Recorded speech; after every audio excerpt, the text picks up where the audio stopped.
Welcome back to Blue Eagle 40. And for our second segment, we have none other than a pair of Lady Eagles. We've got Danica and Cara Buendia. Woo! Welcome to the show, girls. Thank you, sir. Thank you. Yeah, it's nice to have you here. You know, I know that the Lady Eagles are in a tough bind right now. The record is not indicative of how you've been performing. Your thoughts about that? Let's start with you, Cara. I know that wala pang panalo, medyo nasa baba tayo. But lumalaban ang team natin. As a rookie, parang tapos starting 5 din. Parang ang laki ng pressure sa akin. Kasi rookie nga. And then to fill in the spot of my other teammate na injured ngayon. Okay. Parang medyo mahirap din. Pero sa tingin ko, kaya naman. Okay, Danica, during the summer, I was just thinking, having watched you during the Phil Oil tournament, first quarter, pumapantay pa tayo dun sa mga kalaban natin. Pero pagdating ng second and third, this was during the summer, medyo bumibigay, so they would run up the score. But this UAP season, we're right there, slugging, lumalaban tayo until the fourth quarter, medyo kinakapos na tayo. Why do you think, in your opinion, that has been happening? I think from based on the other games, first to third quarter, we were there. And even the opponents know, the coaches were calling timeout, and then they were thinking of other game plans on how they could stop us, the momentum. And then come fourth quarter, that's when we become more careless. Maybe the problem with our team this year is we get satisfied or a bit contented na kapag lamang na kami, oh yeah, I think this is the time now we are gonna win this game. But then it doesn't stop there. There's always four quarters. That's why we have to finish and strong every game. But this is a young team, if I'm not mistaken, di ba? Mas maraming freshmen, sophomore ba? Tell us about the composition of your team. There are three freshmen. Three freshmen? Wow, okay. Pero may ilan ang seniors natin? Sige. Only two. Dalawa lang. Only two. So it is a young team. Yeah. So that's why maybe the inexperience is there, as yung sinasabi ni Coach Epok Kimpo. Now, as I said earlier, in the matches, especially the second, third, and fourth games of the season, and that heartbreaking loss to UE, what, in your opinion, you said that medyo nagiging content yung team. What else do we need to do? Who else needs to step up and finish that game for the Lady Eagles? Cara, in your opinion? In my opinion, there's not, all of us need to step up. Right. Like, it's not just one player that needs to step up. But you're not yet stepping on the pressing the panic button right now. Definitely not. No. Definitely not. But okay, Danica, just susundutin ko lang yung tanong ko kay Cara, no? Sino pa sa team na kailangan mag-step up? Kasi nakikita mo medyo kinakapos nga sa fourth period. Who needs to pick up on their game? I think the veterans are expected to step up during the game because they're more experienced. They know what's gonna happen in the game since we already experienced it last year and the previous seasons. And I think na it's our responsibility as veterans to take charge by the end of the fourth quarter when the game is on the line. And I think the veterans should be the ones stepping up. That's right.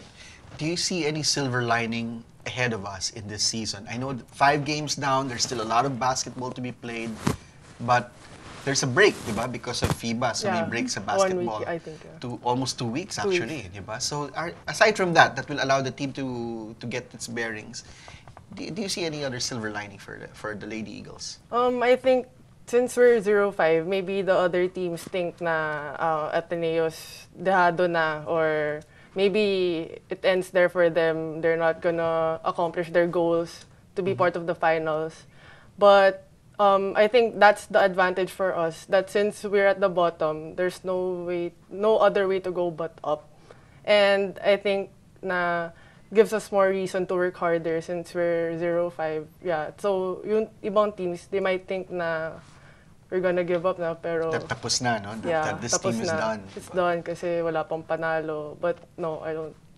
Pero technically, okay, heading into the season, did you lay down your goals that we have to make that Final Four? Definitely everyone's shooting for a Final Four slot. 0-5, do you all believe that kaya pa? Yeah. Kaya pa. strongly believe na That's there's still a good. chance to be part of the Final Four. Well, that's nice to hear because it shows that, the team knows that malas lang sa ending, di ba? But, okay, I'd like to digress a little bit.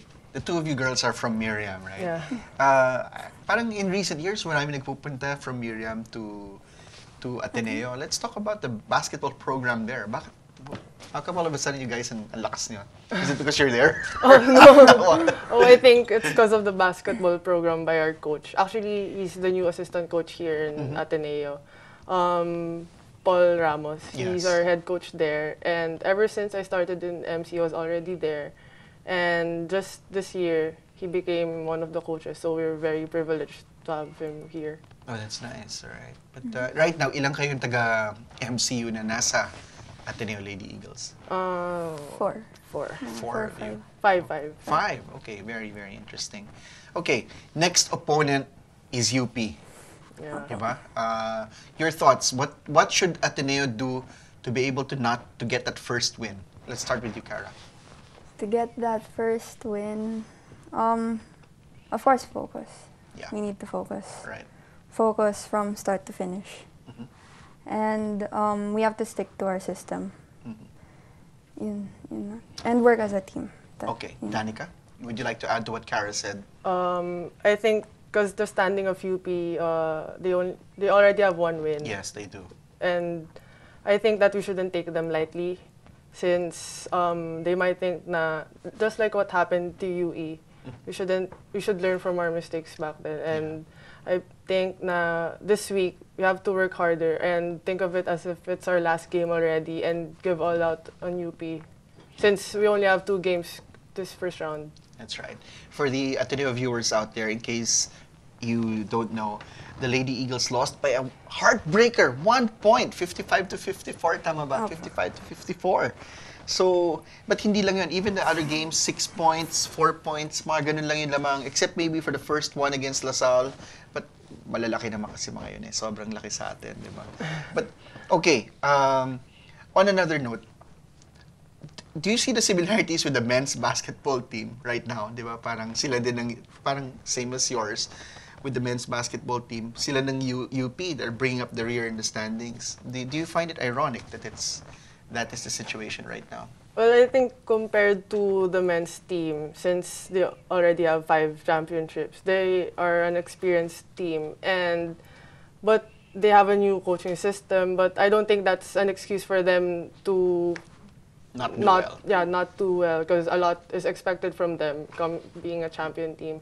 And I think na it's similar for us. Na we're starting from the bottom and we're trying to climb up until the Final Four and to reach the top teams this season. Okay, let's talk about those top teams. LaSalle, FEU, wala pang talo. 5-0, both teams, no? You've played them before, not just this season, but also during the summer. What is going for LaSalle? Why are they at 5-0? What makes them a very good basketball team? Aside from their height, their obvious height, di ba? Malalaki rin sila. Because they're a pressing team, and I think we have to work on that. We have to manage our pressure whenever they press us, and I think na that's one thing we need to work on. Since we're a new team, we're a young team, we shouldn't let that. That's right. Yeah. How about FU? How do we go about playing FU? FEU. Well, FEU's back-to-back champions sila and FEU's really a strong team. And if they think na they can bully and push us around, they'll do that. They're a very physical team. Yeah, they're a physical team. They're very aggressive, and they'll do anything, whatever it takes to be the champion still this season. Ano sinasabi ni Coach pag, for lack of a better term, minamama kayo? Kasi nakikita ko very, very physical sila. Yeah, wow, nakakagulat. What does Coach tell you? He just reminds us to palag lang na dapat hindi kami pumapayag na itulak kami ng ibang teams, na dapat kung tinulak kami, dapat kami rin balikan sa para you have to let the other teams know, you have to instill in their minds na we're not like babies or pushovers na kahit ano pwede mo gawin, but no, Okay, but okay, we're gonna go back now to UP. Definitely, this match has huge bearings because, for one, we don't want to lose that because we'll still be buried in the cellar. Number two, UP does not want to lose that because if they do lose that, magpapalitan tayo ng pwesto sa ilalim. What else do we, aside from, you mentioned focus and that finishing kick, beating UP, what are the keys to beating this UP team? Yun nga, you just don't take them lightly because based on the previous seasons, whenever UP plays against Ateneo, it's like the rival in the women's team. Kapag UP, iba yung laro nila pag kalaban nila Ateneo. So, I think that's one reason to motivate us na we won't let that happen. Okay, when I announced that actually that we were going to be having you on board as guest, we had one Atenean text me this question to ask you: is there trash talking in women's basketball? And if so, how bad is it, and how do you deal with it? Well, not as usual as the men's team, I think.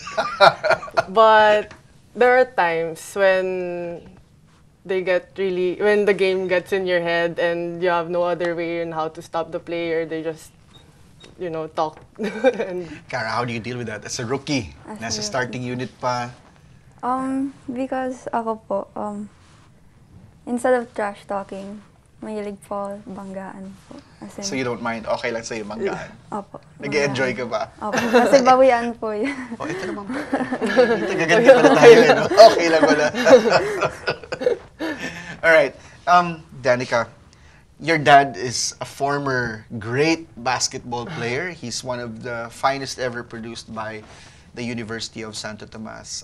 Didn't he tell you like, anak, dito tayo sa UST, wag Ateneo? oh no, it was my decision ever since na he said na I'm not gonna force you, kung saan ka masaya, kung saan mo gusto maglaro, dun ka, and I'll support you all the way. So there was really no problem with that. That's cool. I'm gonna He's a choose. presence in every game, right? He tries to watch when he can. Well, not every game. He just lets me play, but whenever he watches, Nape-pressure ba? well, a little, a little, medyo minsan. Sobra pala. Sobra. Sige. That's some pressure, something we're all familiar with. Yeah. But what advice does he tell you after No, each actually, game? it's kind of a good thing na whenever he watches, he gives his inputs after the game. Not really inputs. Actually, he gets really tough and hard on me after the game para hindi na maulit. And sanay na ako na he's like that. And I appreciate that kasi coming from a former PBA player, na he knows what he's talking about. And I think I'm lucky na nandun siya to tell me na straightforward na malito, wag ganyan. And yeah, I listen naman. Okay, just we have a couple of minutes left. Why don't you? Is it a source of frustration that there are not many people watching the Lady Eagles play? Then when you see in other sports, maybe even men's basketball, ang dami. Although this season medyo hindi na kasi ang dami no last year. Is it something that you talk about in the team? Hindi naman po. No, actually, we don't really talk about the audience or how many people watches our games. No, actually. Okay. But nevertheless, we'd like to invite you to, we'd like to ask you to invite Ateneans out there to watch and support the Lady Eagles. Sige, mag-invite kayo. Invite. Sige na, Cara, go. Go, Cara.